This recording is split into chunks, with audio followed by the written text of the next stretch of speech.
Got so quiet. All right. All right. A judge, a lawyer, a biologist, and an actuary walk into the sanctuary. Tonight, we're very happy to continue a long tradition of the great Latke versus Hamantaschen debates, which started at the University of Chicago in 1946.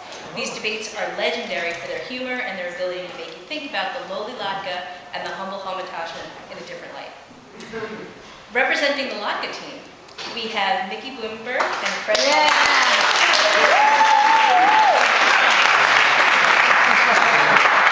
And the Hamantaschen team is Alice Schlesinger and Phil Collins.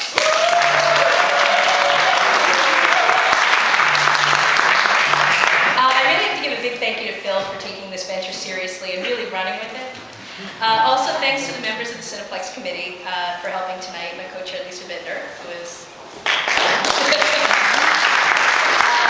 people who are here tonight, Amy and Jordan Brackett, Pearl, is Pearl here? Okay. Pearl Prolifka, and also thanks to Warren Dershowitz, who also is not here. So the rules are this. Each team member will have 10 minutes to present his or her side. I will be timekeeping and moderating. At the end of the debate, you, the jury, will decide who wins, and then if we have a couple of minutes, we'll have a short Q&A.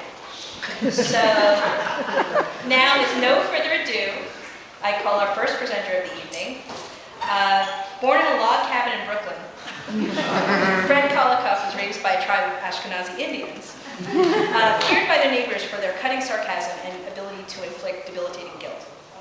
At the age of 12, he escaped to return to his family because the prospect of studying for his bar mitzvah was just slightly more attractive than the alternative, which was spending a month in the wilderness with nothing but a loincloth and a knife. So when it was discovered that Fred had no scruples whatsoever, he did the only logical thing and became a lawyer. That's right.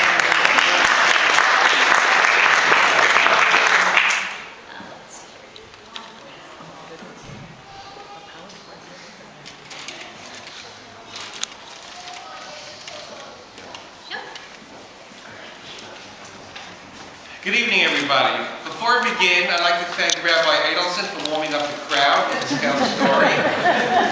And I would also like to thank Jane Corbett for inviting me to speak here tonight. I have several points to make in favor of the Latke. The first point is Latke's is a statement against idolatry. I speak not of the ancient idol Baal, but of his modern descendant, the seducer of the young, Mr. Potato Head. And of course, Mr. Potato Head's oh so sexy consort, Mrs. Potato Head. If our children should eat latkes in order to learn that potatoes are to be consumed, not worshipped. Secondly, latkes are nutritious. They are close to being the perfect food because they include all three of the main food groups: salt, oil,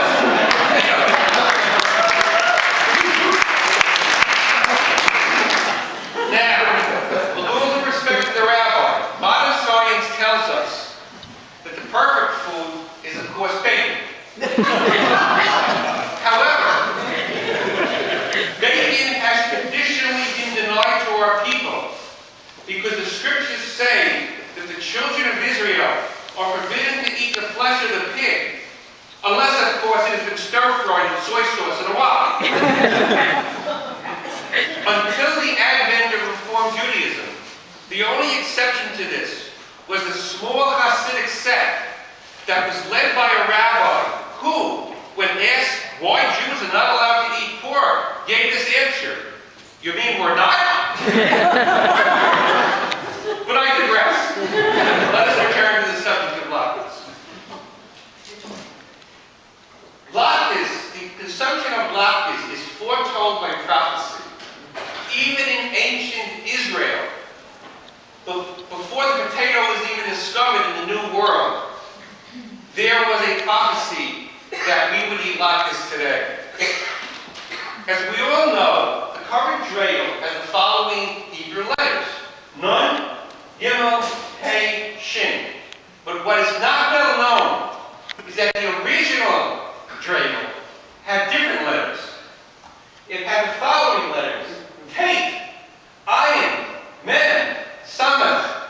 And these Hebrew letters foretold the consumption of latkes, because when you transliterate them to English, what you get is tons.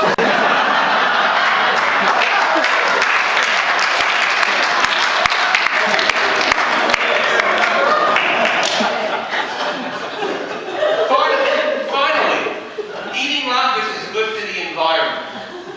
The more latkes we eat, the more there is demand for potatoes.